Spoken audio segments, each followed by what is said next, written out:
You're good to go, Squibbins. What? Alright, cool. So I guess, since we can start this, I'll just count from 5. Hope the racers are ready. I'm sure they are. Right, 5, 4, 3, 2, 1, go. There they are. Alright, cool. So we have Ian and Megan, who are both really good 80% runners. This is Zelda 2 80%. The first thing they're going to do is go do something called Healer Glitch, which they'll do twice in the run, so I'll describe it more in detail. But they wanted me both to tell you that for every missed Healer Glitch they're going to do, they're going to donate $5 each, up to $50, towards the goal. Oh, sweet. Both of them got Healer Glitch the first time on the first entrance. Okay, so I'll talk a little bit about what's going on here. Healer Glitch is a glitch that when you talk to the healer in the first town, or any healer anywhere, but it's fastest to do it there, if you talk to them at 2 very specific frames, you will end up with a wrong warp to this place called Glitch Town, which is basically the 0, space on the map. This Glitch Town has a bunch of special properties, and one of the special properties that they abused here was to instantly warp to King's Tomb, which lets you skip the boulders on the overworld. Skipping the boulders is really nice because the first thing they're going to go do is grab the hammer. So you'll both notice they're actually using some custom sprites, by the way. The custom sprites were made by Chiviplan, who I believe is in chat, so like shout out to them, because this is pretty rad. This is something new to me. I haven't seen these since I was playing the game. We have, right now what they're doing is Dark Death Mountain in reverse. They're going to go get the hammer, which is required to break the boulders. Now they skip the boulders, but they're going to need to break some to get to the other side of the world. So right now they're going to be fighting some Dark Diders, which are these enemies that throw axes. This area is probably one of the hardest areas in the game, even when it's not being done in reverse with attack 1. They're going to be leveling very specifically through this run. You're going to have them try to go for a 2-5-2, which is what we call 2 attack, 5 magic, and 2 life, or as it's called, will on the other side. That's interesting. So what they'll be doing here is hoping for a 6 count drop. This game has a count system, and there's 2 sets of counts, one for small enemies and one for large. The 6 count drop can be, on the large enemies, can be a 50-50 red jar or 50-50 200 point P-bag, as it's called, which is actually 200 experience points. The experience points are needed in this game to basically level your magic, attack, and life. This is an interesting Zelda game that actually has a leveling system. You can do some interesting stuff when speedrunning by skipping levels and going for specific strats depending on which game mode you're playing. We'll see how they go.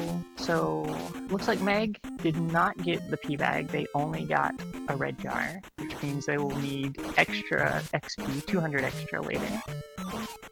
And same for Eon. Eon also got it. So what they both did here is on a second controller, this is in the manual for this game, you can press up and A when you have a menu open on the actual game screen. And that warps you back to the starting palace, removes any extra XP you had, but you maintain your levels, and it refills your lives. They're going to be doing this a few times. The first thing they do is gather a trophy, which is what you see on Eon's screen right now. And as soon as you get the trophy, you then turn it in for the jump spell. This is required to beat the game for any percent. We need it to be able to skip one of the final boss areas. And that'll come into play later, but it's something you get now. This part of the run is a lot of collect item, press up A, collect item, press up A. You have a little chunk. So this is a good spot for me to actually talk about Healer Glitch. So as you saw at the beginning, there's this thing called Healer Glitch. They're going to be doing that again. The Healer Glitch is this sort of issue where if you talk to the healer at a very specific frame, it's actually a subpixel. There's two frames in which they're actually on the same pixel on the screen, but only one of them is the one that you need. They'll turn around, and if you talk to them the exact last frame before they enter the door, they'll actually turn around and walk away from the door. And then when you enter the door, the game doesn't know what to do with you anymore because the healer isn't in the room. So it just freaks out and throws you to 0-0 in memory space, which is how you get to Glitch Town. We'll need that again for doing something to scroll lock, but I will absolutely talk about that when we get to scroll lock, because that's a whole nother thing. Right now what they're doing is collecting medicine. So this is the medicine jar. This room is a nightmare, by the way. It's filled with enemies. Lots and lots of loaders and flying skeleton fish, which I can't remember the names of right now for some reason. I want to call them Chi-Chis. The goal here is to get the medicine jar. When you get the medicine jar, that lets you actually get the fairy spell, which is also required in the final palace. So they're going to take the medicine jar to Medicine Town and get downstab as well as fairy spell. Downstab isn't technically required to beat the game, but for this run, it's the fastest that you can do. So for any percent, we get downstab because we need it to break some blocks. Speaking of breaking blocks, that'll be the next thing they're gonna do. There's a few items you need for any percent. It's actually it's almost low percent for this game. You only need one spell, or two spells, jump and fairy. You need the glove, and the magic jar, and the medicine, and the trophy. And that's, and the hammer. That's about it. That's all you need to beat Zelda 2, surprisingly. And you're like, how do you get across the ocean, you ask? We'll get to that in a moment. I'm not going to spoil it, because that would be silly. And a bunch of people in chat are like, we already know how it works, Squibs. You don't have to, tease us. It's all good. I'm going to anyway. Alright, so they just got downstab.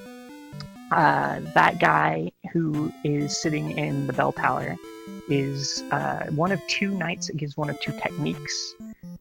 That technique here is downstab. The other technique you can get in Reflect Helm, and that is upstab. Apparently, this is where you learn how to press downward on the D-pad. And then you can also press upward on the D-pad later. It's super innovative technology. It's actually one of the most powerful spells or techniques in the game, and by far makes Zelda 2 combat some of the best in any game ever, I would argue.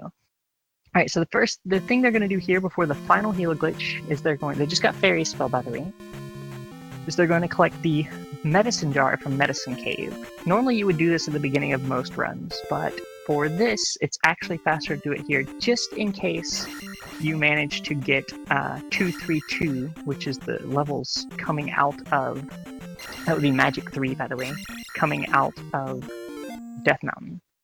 Neither of them had that, so they don't get to do the cool fairy skip in that room. I have been informed that Eon is going to attempt to do a cool fairy skip later, so we'll see how that goes. So Meg is just at the healer glitch, and here we go. This is an extremely difficult glitch to pull off. Megan missed it once. Eon's at it. We'll see. Eon missed it as well. They both nailed it the first time, but when you're actually going for this, you can basically, as soon as you talk to them, look at it where they're standing and know whether or not you've gotten the frame that you need. There's two specific frames. Meg almost has it. So you see how the healer is walking away from the door? The healer will walk away from the door if you use them a frame. And Eon just got it, nice. If you use them a frame too early. Okay, so what you're going to see here is Eon's going to enter the first door 5 times. You do this because what's happening is you're slowly offsetting the character's camera, which will do some really interesting stuff to the screen graphics, as you'll notice. Basically what we've done now is entered scroll lock. There various methods using the doors to get a lot of different effects. This is one of the most useful. It's called the 5-door glitch, and it's where you enter the first door 5 times, but you can actually, there's 2 doors in Glitch Town. Megan just got it, so cool. Not too far behind then. In this particular case, what it does is it locks the left side of the screen, and you're going to see some really interesting effects here. So they're just entering Palace 2, they need to come here to get the glove. The glove is used to break blocks in the game. And since the left side of the screen is blocked, you can see that they're actually moving around on collision that isn't on the screen. They're actually colliding with other parts of the level and moving through those spaces while the graphics on the screen are wrong.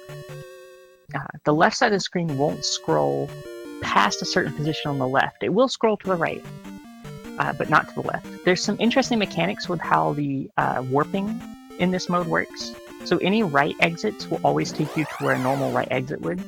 Left exits don't always take you to where you think they will, and a left exit with a scroll will take you somewhere interesting as well. So there's definitely some, like, it's something you learn as you play. There's, like, specifics to where each of them take you. But I'm not going to get into too much detail about that. But basically know that, like, scrolling, always going to the right will take you somewhere, exiting to the left, and then scrolling to the right, and then exiting to the left are all different warps. And in some cases, there's upper and lower warps as well. So both have the glove. What we're doing now is going to be entering Death Mountain for the second time. This is from the front, though. We're going to go to Life Town, do a warp, which is going to take you to the second part of Life Town, do another warp, which will take you out to Death Mountain, which is awesome. So now Death Mountain is going to be done forward, but completely broken. I mean, actually just totally normal. This is exactly what Death Mountain looks like all the time. Don't worry about it. However, there's a screen in here that if you do it wrong, will soft lock the game. So then there's 2 screens for Eon. The next screen, you just do this cool, like, bat kill. Oh, they're not going to do the cool bat kill. But on this screen here, they have to hold left. If they hold right at all, they'll soft lock. So they can't do that. They made it through it. Now this is where they're going to do, they said they were going to do this cool fairy feet trick. So fairy feet, let's see if they pull it off, is this trick where you get right at the edge of the screen, 1 pixel away. Yeah, they did it. Awesome. You get 1 pixel away from the edge of the screen. You then tap for 1 frame to cross the actual screen edge, and then go back, pressing to the right, and it'll actually make you take a right warp out of the screen. In this particular case, what it did is, because they entered the Death Mountain area from the top of the boulder, that makes them exit the bottom of the boulder tile when they come out in the maze, which is not at all where this should exit, by the way. If you've ever played this game, none of these exits are correct. And that forces you downward through the wall, so it actually can save up to 12 steps, I believe. So the next thing they're going to do is do a bunch of wrong warps, because all the overworld exits completely broken, by the way. And so they're going to actually end up wrong warping from Death Mountain to Palace 4, which is where Megan is now. You're going to exit that palace and then wrong warp to Palace 6 area, which is where Eon is now. And now they're going to grind XP. They need to leave this forest area at 242, which is 2 attack, 4 magic, 2 life, or will on the Eon side. This Lizalfos grind is interesting because the orange Lizalfos are actually easier than the red Lizalfos, but they give 50 more XP than the red Lizalfos, which only give 100, where the orange give 150, which is definitely a mistake in how the game was made. There's no, like, that was definitely not a correct amount to assign them. So you grind the orange Lizalfos here, doing a lot of double stabs. I think Eon's pretty good at the double stabbing. It looks like they're getting... oh, no, they're just doing the shield stabs. It's a safer method to just do these downward shield stabs. Basically, you can get through the combat a lot in this game, including Dark Nuts, by stabbing right at the head level and sliding your sword downward through the head, through the top of the shield. It'll actually do damage to the sprite, even if their shield is in the upper section. Anyone who's ever played Zelda 2 knows a lot about how awful it is to try and fight these things on an actual like standing scale where you're just stabbing forward, because they'll block all of your hits. But the easy way is to just jump at them and stab them in the face. It looks like they're getting pretty close. What they're gonna want is Magic 4, and to get that they're gonna need, or sorry, Magic 5, and to get that they're gonna want 1200 experience. There's a lot of interesting mechanics with how the actual like experience works in this game and how you skip it, and that's very detailed speedrunning strats. But in short, they need 1200 XP to get Magic 5. What they'll probably be shooting for is 1000 XP. Well, they're going to be shooting for 500 XP. They're going to then go in the cave here, which gives them 500 more XP from a special 500 point P bag. And then they're going to kill another Lizalfos, at this time blue Lizalfos, that gives 200 XP to finish off for the 1200 needed. Blue Lizalfos is actually really tough. It takes 22 hits. I believe it's 22. It might be 23. It takes 22 hits to kill the blue Lizalfos. And their attacks will pierce your shield, so you can't block anything they hit you with. They're pretty nasty. So you see Eon is now wrong warping to the blue Lizalfos area, which is what she's fighting right now. And that's actually right outside of the Grand Palace. So she is about to enter the Grand Palace. She just got Magic 5, which is required to beat the game, and I'll say why here in a second. There's a lot of little bits with all the little details you need for this run. Megan is catching up pretty quick, killing the Lizalfos out here really fast. So Eon is now in Grand Palace, and there's going to be a lot of wrong warping back and forth through all the rooms, and walking on geometry that you can't see because you have scroll lock enabled, so it's going to be breaking stuff. But it's great because you actually can skip a lot of enemies. Enemies load strangely in this because the camera's offset. So a lot of enemies will load behind you, which allows you to do cool things like walk past them because they're not on the same floor. Well, they kind of are. But anyway, basically, they're going to try and skip as many enemies as they can in here because attack to this area is a nightmare, and especially at life 2.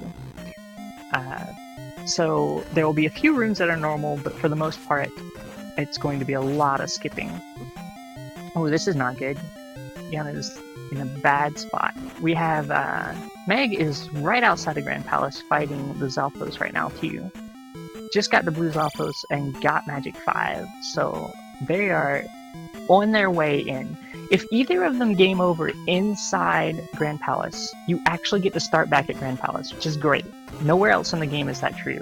If you game over anywhere else in the game, it'll take you back to Northern Palace, which is the very beginning of the game. But gaming over here will take you back to the beginning of this palace. However, and it will preserve the glitch, which is even better. So they're going to be ferrying past some enemies, and then they're also going to be doing this really cool, where Eon's about to enter, there's this cool like area where you do jump, and if you cast jump and then while sliding up the wall, attack the wall, you can break these 2 blocks like that, and then skip this blue bird knight. These things are a nightmare.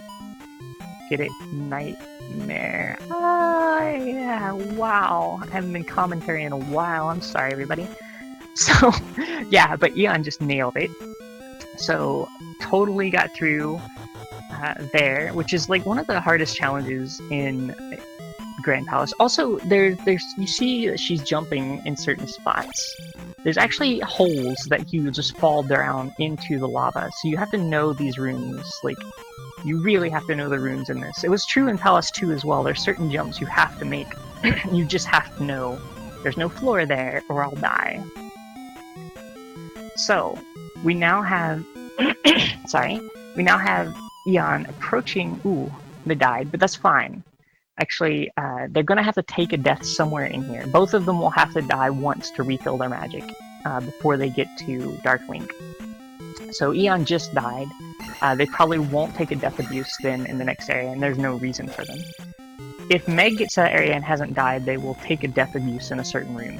There's a room where it's fastest to take a death abuse. Ian is going to do a couple more wrong warps and do some interesting teleport glitch now. So what we're about to see is, and so Megan just died. So they may, oh no, they did it before they cast jump, so they have to recast jump, so they'll have to die again. So this warp you're about to see, Ian cast jump, and then right at a very specific point on the face, like a 2-tile window, they'll jump and cast fairy off the top of the screen. That will do a wrong warp to the floor below you, and then they jump again after walking a couple tiles, and at a very specific point, if you jump again and cast fairy again, you wrong warp again and puts you in Darklink's room. And so now, Iana's about to fight Darklink. Megan's had a little bit of trouble right now with the blue Bird Knight, but those are really hard. They can be stupidly difficult. So we have Ian doing the standard corner strats for Darklink, which is definitely... Okay, so we have... Ian just beat Darklink pretty quick. You're gonna just do corner strats for Darklink. So Ian just finished at 2047.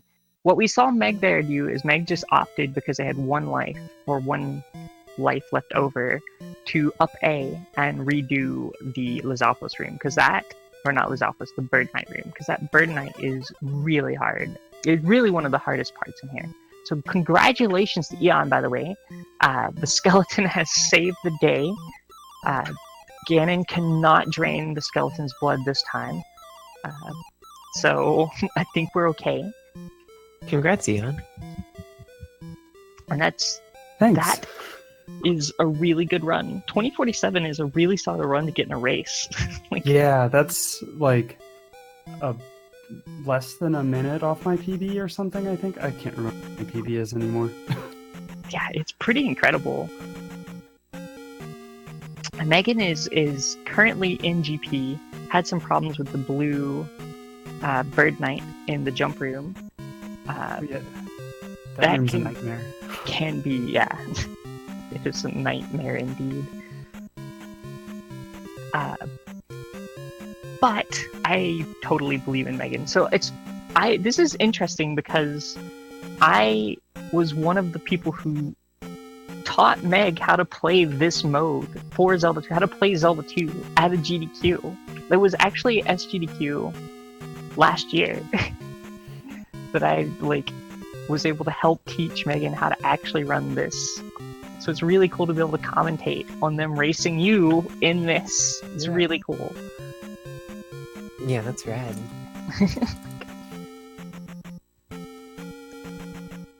So alright, here we go. We're in the jump room. And the bots in here are actually really tough. The bots in Grand Palace have special properties. They're not the same bots from the rest of the game. They do more damage, they have more health. Even though they look exactly like the rest of the game's bots, they are not the same. None of the enemies in Grand Palace are the same as their Outworld copies. You got this, Meg. You got this. I believe. Oh, this part is nerve-wracking. They just have to slide up the wall. Ooh. Basically what you want to do here... Whoa.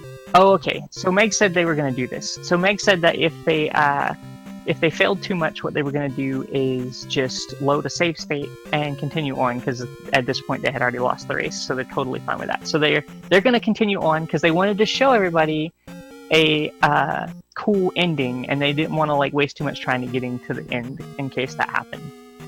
And so I'm not going to spoil it, but they're pretty excited about what you're about to see. So again, we can talk a little bit about this. They're going to be doing this cool warping jump. You can actually do this at a few points in the game if you jump off the top of the screen and fairy. As long as you can get off the screen and fairy off the top of the screen, you can warp to some really interesting places in a lot of areas of the game. Some places will just auto-kill you. Some places will put you in the middle of the ocean. But here it's actually useful because you actually get to skip T-Bird. Alright, so here we go. We have Metroid, we have Samus, and she's about to fight Dark Samus from the Metroid Prime series, which is super rad. And then after we kill Dark Samus, we just like banish them back to the floor apparently. We get to see the special ending with Samus